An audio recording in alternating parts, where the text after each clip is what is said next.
नमस्कार, पेश आज के न्यूज पॉइंट में हूं अभिज्ञान प्रकाश। सबसे पहले हम इस बारे में आज बात करेंगे इस प्रोग्राम के सबसे पहले हिस्से में कि कश्मीर में वाकई क्या कोई हल निकलने के आसार नजर आ रहा है। कश्मीर की स्थिति को बदलने के लिए क्या रास्ते हैं। फिलहाल जो बात देश के गृह मंत्री राजनाथ सिंह कह रहे हैं हुर्रियत को लेकर, उससे तो साफ लगता है कि हुर्रियत को वो अभी भी कह रहे हैं कि सबसे बातचीत के दरवाजे खुले हुए हैं और सारे रास्ते खुले हुए हैं। यहां तक कह डाला कि रोशनदान भी खुले हुए हैं, लेकिन रास्ता नहीं खुल रहा है।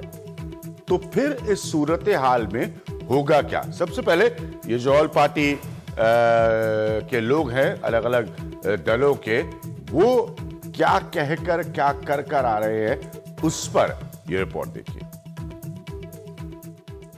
श्रीनगर गए सर्वदलीय प्रतिनिधिमंडल के नेता निजी स्तर पर अलगाववादी नेताओं के घर दस्तक देने पहुंचे, लेकिन दरवाजा नहीं खुला।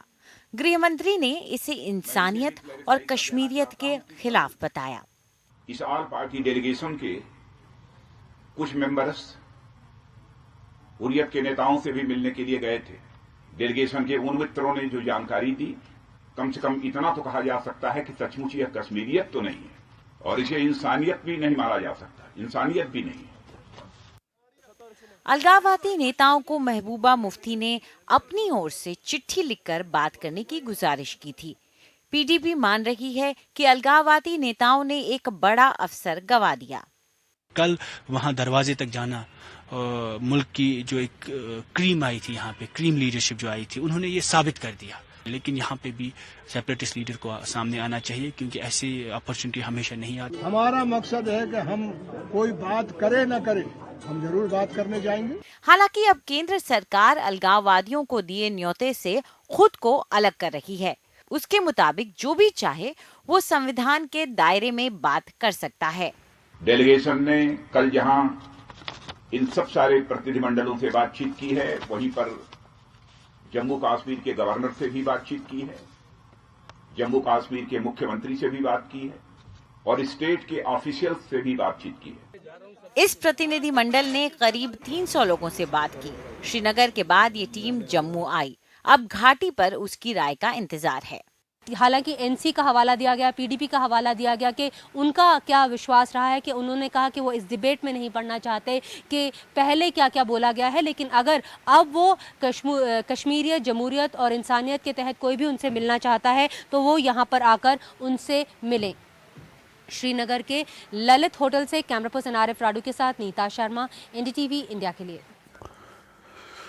तो बड़ी अजीब सी स्थिति है। मेरे साथ वापस सैयद नजाकत हुसैन साहब हैं, जो कि सीनियर जर्नलिस्ट हैं। हम पहले भी इस मसले पर बात करते रहे और फोन लाइन पर कुछ देर में नीता शर्मा हमारे साथ होंगी, बल्कि नीता जुड़ गई हमारे साथ। नीता, सबसे पहले आपके पास चलूंगा।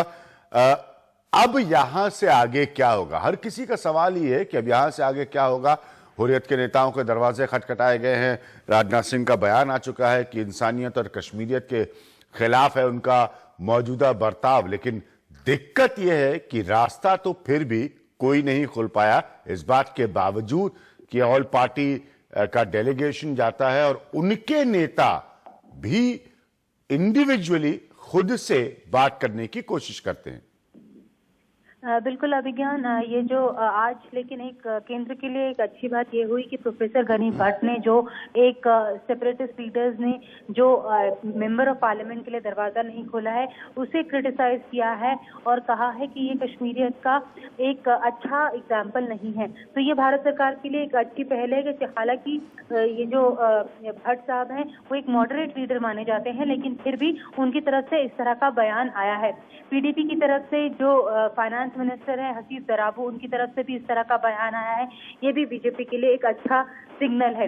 लेकिन बीजेपी और पीडीपी के बीच की जो दूरियां हैं वो हर दिन जो है वो थोड़ी और ज्यादा दूर होती जा रही हैं। अब सेपरेटिस्ट लीडर्स को ही लेकर आप देख लीजिए। इसके अलावा जो आप पूछ रहे हैं कि हल क्या निकलेगा, सबसे पहले प्रशासन को ग्राउंड सिचुएशन को ही कंट्रोल करना होगा।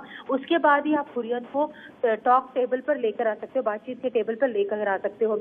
अगर ये अदर वे राउंड। लेकिन नीता हम लोग पहले भी बात कर चुके हैं। महबूबा मुफ्ती इस बयान को बार बार दोहरा चुकी हैं कि 95% लोग जो हैं वो नहीं चाहते, सिर्फ 5% लोग जो है वो इस तरह की हिंसा में शामिल हो रहे हैं, वो इस तरह की हिंसा में नौजवानों को उकसा रहे हैं। तो बुनियादी तौर पर बात तो इन 5% लोगों से होनी है, पहली बात। और दूसरी बात, नियंत्रित भी इन्हीं 5% लोगों को करना है। तो वो तो अभी तक नहीं हो पाया है कि 18 जुलाई के बाद की जो स्थिति है तो उसमें बहुत ज्यादा परिवर्तन तो हो ही नहीं पा रहा है। दिक्कत सबसे आगे जो है वो सिक्योरिटी एजेंसीज और एडमिनिस्ट्रेशन के सामने यही है कि पेल्टर्स का कोई लीडर नहीं है। अगर वो बातचीत भी करें तो किससे बातचीत करें? तो उनके पास सिर्फ यही एक हल रह जाता है कि वो सेपरेटिस्ट लीडर्स से बातचीत करें, क्योंकि उनका ये मानना है कि सेपरेटिस्ट लीडर्स ही जो है वो कैलेंडर निकाल रहे हैं। हालांकि इसके ऊपर भी सुरक्षा एजेंसियों ने एक सवाल खड़ा किया है कि सेपरेटिस्ट लीडर्स अगर नजरबंद हैं तो ये कैलेंडर निकाल क्यों कौन रहा है? जांच एजेंसी का कहना है कि जो कैलेंडर है ये प्रॉक्सी ईमेल्स के जरिए क्रॉस द बॉर्डर आता है और सेपरेटिस्ट के नाम पर ये जारी होता है। अंत में उनका यही एक नतीजा निकाल पा रहे हैं कि ये अब मिलिटेंसी बेस जो है ये एजिटेशन हो चुकी है, तो आपको सख्त कार्रवाई करनी पड़ेगी, खास करके साउथ कश्मीर की। आज मैं काफी लोगों से मिली, उनका यही कहना था कि साउथ कश्मीर के जितने भी इलाके हैं, पुलवामा, कुलगाम और अनंतनाग, यहाँ पर हिंसा की वारदातें ज्यादा हुई हैं, क्योंकि प्रोटेस्ट मार्च को उन्होंने जो है छूट दी थी कि आप प्रोटेस्ट मार्च निकाल सकते हैं। दूसरे एरियाज में प्रोटेस्ट मार्चेस नहीं निकले थे, इसलिए हिंसा की वारदातें कम हुई थी। एडमिनिस्ट्रेशन को ही एक जो है सख्ती दिखानी पड़ेगी। दूसरी तरफ से एडमिनिस्ट्रेशन की एडमिनिस्ट्रेशन की सख्ती का ही नतीजा कई बार होता है और इसलिए ये दलीलें बार बार दी जाती है कि रिटेलिएशन ज्यादा होता है। दक्षिण कश्मीर की स्थिति का आप बात कर रही हैं नीता, आप जिक्र कर रही हैं। दूसरा, आप खुद ही ये कह रही हैं कि ये मिलिटेंसी बैक्ड है, अब लोगों की धारणा ये बनती जा रही है। तो इसका मतलब हम और टकराव की स्थिति देख रहे हैं बजाय स्थिति के सामान्य होने की, काम होने की। साउथ कश्मीर में हमेशा से जैसे जमायत का जो है वो असर ज्यादा रहा है। जिन अफसरों से मैंने बात की उनका कहना है कि पिछले 2 साल से उन्हें काफी ढिलाई बरती गई है, जो स्विफ्ट एक्शन है उन्हें नहीं लेने दिया गया है। यही वजह है कि जो जमायत है उसने अपना स्ट्रांग होल्ड को कंसोलिडेट किया है और ये जो वारदातें हैं वो इसके कारण हो रही हैं। एडमिनिस्ट्रेशन को सख्ती इसलिए मैं बोल रही हूँ क्योंकि ये जितने भी लोगों से मैंने बात की जो साउथ कश्मीर में आज मैं जब विजिट कर रही थी तो उनका यही कहना था कि यहाँ पर ढिलाई बढ़ती गई, इसलिए हिंसा की वारदातें यहाँ पर ज्यादा हो रही हैं। जरूर मरहम लगाने की बात केंद्र सरकार कर रही है, लेकिन आखिर में सब लोग यही चाहते हैं कि वायलेंस का जो साइकिल है वो खत्म हो, लेकिन वो किससे बातचीत करें? अभी उनके पास भी कोई एक कहते हैं कि खुला रास्ता नहीं है। नीता, बनी रहिएगा मेरे साथ। सैयद नजाकत हुसैन हमारे साथ है। सैयद, अब क्या होता है? हम लोगों ने हाल में, मैंने आपने कई प्रोग्राम्स एक साथ किए हैं। उस समय जब महबूबा मुफ्ती की मुलाकात दिल्ली में प्रधानमंत्री नरेंद्र मोदी से हुई थी, जब महबूबा मुफ्ती ने प्रेस कॉन्फ्रेंस की श्रीनगर में गृहमंत्री राजनाथ सिंह के साथ। अब प्रॉब्लम ये है कि हुर्रियत ने वाकई दरवाजे बंद कर दिए हैं, ठीक है? अब आप अपील कर रहे हैं तो स्थिति बिल्कुल पलटी हुई है। आपको कोई वो स्पेस, वो जगह नहीं दे रहा है कि आप सरकार बनकर, और मैं बार बार ये पॉइंट उस दिन से रख रहा हूं कि आप केंद्र में भी सरकार में हैं, श्रीनगर में भी सरकार में है, दिल्ली और श्रीनगर में आप दोनों जगह सरकार में हैं, आपके नियंत्रण की स्थिति नहीं है, सामने वाला आपसे बात करने को तैयार नहीं है, फिर क्या होगा? देखिए, जो सिचुएशन वहाँ पे अनफॉर्चुनेटली बनी है, इतना डेलीगेशन बड़ा वहाँ पे ले जाते हैं, जैसे जो हाईएस्ट पॉलिटिकल लेवल आपकी है पार्लियामेंट से, वो वहाँ पे जाती है, बट जो ग्राउंड वर्क इसके लिए होना चाहिए था वो कम्प्लीटली मिसिंग था। ये खाली हुर्रियत नहीं, आप देखेंगे। लेकिन सैयद, कहीं ऐसा नहीं कि हम यहाँ टेलीविजन स्टूडियो में बैठ के, अब सुनीता हमारी रिपोर्टर वहां पर ग्राउंड में, हम ग्राउंड वर्क वगैरह कहते हैं, लेकिन ग्राउंड वर्क करे क्यों? तो कौन? क्योंकि मैं पहले से भी आपसे कह रहा हूं कि पीडीपी का प्रभाव वैली है, जो घाटी का क्षेत्र है वो पीडीपी के असर का इलाका है, वहां पर पीडीपी के नुमाइंदों से कोई बात करने को तैयार नहीं है। महबूबा मुफ्ती जो है, उनकी जो लगातार दिल्ली में और बीजेपी के लोगों से बातचीत हुई, उसके बाद उनके तेवर थोड़े से अलग हुए, वो नरम पड़े, नहीं तो वो बहुत आक्रामक तेवर में थी। तो जब स्थिति, ग्राउंड वर्क क्या होगा? बैकग्राउंड तो यही बना हुआ है सिचुएशन का। बैकग्राउंड, ये पहली दफा ऐसा नहीं कि कश्मीर में इस तरह के हालात बने हैं जी। इससे पहले भी कई दफा इस तरह की चीजें सामने आई हैं जहां बिल्कुल कियोस था। उस टाइम पे एटलीस्ट इनके पास एक कांटेक्ट होता था वहां पे, चाहे वो गिलानी साहब से, मीरवाइज से या दूसरे लोगों से होता था। तो 2010 में ये सारे लोग, जो सीताराम येचुरी साहब हैं, दूसरे लोग हैं, इवन वो गिलानी से भी उस टाइम पे मिले हैं। ऐसा नहीं कि उन्होंने रिफ्यूज किया मिलने के लिए। इवन इस टाइम भी अगर आप देखेंगे, मीरवाइज से इनकी मुलाकात हुई, यासीन मलिक से मुलाकात हुई, शबीर एक्सेप्ट गिलानी साहब के बगैर सब लोगों से इनकी बात वहां पे हुई है, बट उन्होंने यही बोला है कि हम इस पोजीशन में नहीं है कि आपसे कोई डायलॉग करे, क्योंकि आपके पास वो मैंडेट नहीं है। और दूसरी चीज ये भी क्लैरिफाई करनी होगी जो वहां से रिपोर्ट, लेकिन जब मैंडेट नहीं है आप कहते हैं तो बड़ा हाँ, मैंडेट ये नहीं, उसका मतलब क्या हुआ? मैंडेट कि आपका जो डेलीगेशन था ये क्या करने जा रहा था वहां पे। जैसे सीताराम येचुरी वहां से उन्होंने वापस आके बोला कि हमारा मकसद ये था कि हम यहाँ की जो अभी सिचुएशन है इसको समझे क्या सिचुएशन है, ना कि कोई रेजोल्यूशन की बात करें या कोई पॉलिटिकल प्रोसेस को स्टार्ट करने की बात करें। लेकिन राजनाथ सिंह साहब कह रहे हैं कि कश्मीरियत और इंसानियत के खिलाफ है, कश्मीरियत और इंसानियत के खिलाफ है, कंट्राडिक्शन है। दूसरी चीज ये भी बहुत इंपॉर्टेंट है, जो भी डेलीगेट्स 38 डेलीगेट्स हैं वहां कश्मीर में जिनकी मुलाकात हुई है, जो हाई लेवल डेलीगेशन गया है, हर एक डेलीगेशन को एक लेटर गया है होम मिनिस्ट्री की तरफ से। वो लेटर किसी भी हुर्रियत लीडर के पास नहीं गया है। ये क्लियरफाई करने की जरूरत है, होम मिनिस्ट्री को ये क्लियरफाई करना चाहिए, या जो वहाँ की स्टेट गवर्नमेंट उनको क्लियरफाई करना चाहिए कि क्या गवर्नमेंट ऑफ इंडिया की तरफ से इन हुर्रियत वालों के पास कोई इन्विटेशन गया था जो बाकी डेलीगेट्स के पास गया था। तो वही मैं बोलूँ, ग्राउंड वर्क कहीं पे मिसिंग है। ये अगर आप वाकई चाह रहे थे वो टेबल पे आए तो कोई हर्ज नहीं थी कि आप लेटर उनको एक ऑफिशियल लेटर दे दें, जो आपने सब डेलीगेट्स को दे दी। यानी जो आपने एजेंडा बनाया था 2 दिन में, उसमें कहीं पे हुर्रियत के लिए कोई टाइम स्लॉट नहीं था, तो वो एजेंडे में था ही नहीं वहां पे। यहाँ पर सैयद नजाकत हुसैन कह रहे हैं कि जो जिस किस्म का ग्राउंड वर्क या पहले से जो काम होना चाहिए था वो नहीं हुआ गृह मंत्रालय की तरफ से या भारत सरकार की तरफ से दिल्ली में, क्या ये दलील सही है?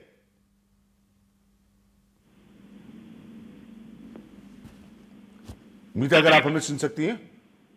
बिल्कुल अभिज्ञान, ये गृह मंत्रालय का काम नहीं था ये सब ग्राउंड वर्क करने का। ये काम जो है वो स्टेट एडमिनिस्ट्रेशन को करना था। स्टेट एडमिनिस्ट्रेशन ने अगर ग्राउंड वर्क नहीं किया, हालांकि स्टेट एडमिनिस्ट्रेशन और केंद्र सरकार ने तो साफ पहले से ही कर दिया था कि हुर्रियत से वो लोग बातचीत नहीं करना चाहते हैं, और ये जो एमपीज हैं अगर वो मुलाकात करना चाहते हैं तो वो इंडिपेंडेंट स्तर पर ही आप जाकर उनसे मुलाकात कर सकते हैं।